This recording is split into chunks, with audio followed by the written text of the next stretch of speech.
Now, the government confirmed that thousands of victims of the infected blood scandal will receive an interim compensation payments of £100,000 each. They'll be given to those whose lives and earnings have been affected by the NHS's use of contaminated blood on patients in the 70s and 80s, or to the spouses of those who've already passed away. The Labour MP for Hull North, Dame Diana Johnson, has long campaigned on this issue. She's welcomed the news, but says it's come too late for some. People's lives have been destroyed, families have been destroyed, people have died, people continue to die. There's roughly on average one person dying every 4 days. Over 400 people have already died since the public inquiry was established. Well, one person who's been following this story closely is Mel Mckay, who used to live in Crosspool in Sheffield. And Melanie joins me now. Good afternoon, Melanie. Good afternoon. Now, we've spoken to you about this a number of times over the years. Just remind us, though, to anyone that's not heard this story, what happened to you when you were younger? When I was younger, I underwent open heart surgery, and I also had my tonsils out on both occasions. When I had my open heart surgery, I was given full blood products, and when I had my tonsils out when I was 5, I subsequently hemorrhaged, which I then had to be given a clotting agent known as Factorate, which is normally given to haemophiliacs, but because I was hemorrhaging, basically the doctors said to my parents, if we don't give this to your daughter's going to die. And that was in 1984, 85. Wow, and what impact did that then have?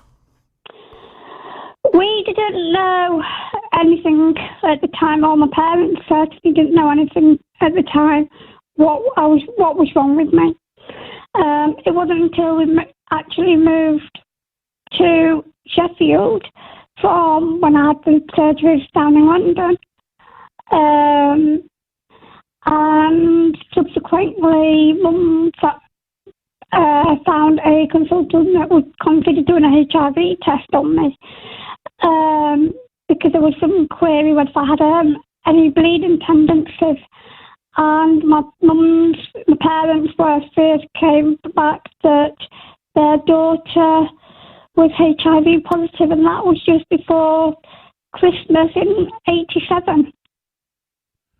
Wow, shocking news to hear. I mean, how did that impact on you and your family life around you? How did you take it all in? Even then, I still didn't know anything about it. I wasn't actually told until I was 14 years old. So once I was told at the age of 14, I was quite upset and shocked. And I constantly asked the question, why did it happen to me? And it was hard on the family because I was constantly being taken to hospital appointments, or I was poorly, or one thing after another. It was challenging. So when did your family find out that how this had happened? Well, it wasn't. The only way that they knew it actually happened, the only way they knew it was had to happen through contaminated blood products was that that's the only way that they could kind of pinpoint that, but they don't know 100% sure which occasion it happened, because it's never been made clear. Because even when I had my tonsils out, basically the medical records were incomplete, so there was lots of different figures of batch numbers missing and various things. But it's been a long, long journey to get to where we are now. It has, because as you say, your story dates back to the 80s, but this story in itself began in the 1970s. Here we are now in 2022.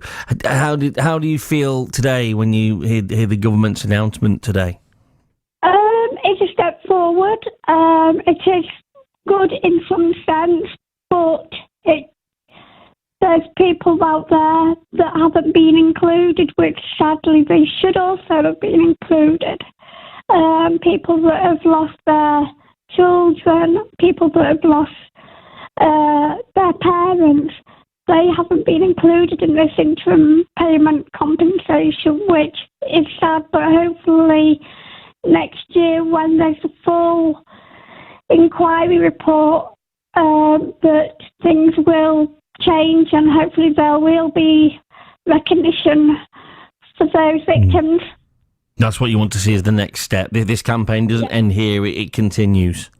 It definitely continues, not just for myself, but for all the victims that have been infected and affected by this scandal.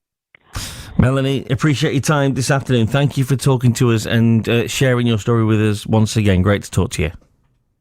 You're welcome. That's Melanie Mckay giving us her reaction to the government's interim compensation payments for the victims of the infected blood scandal.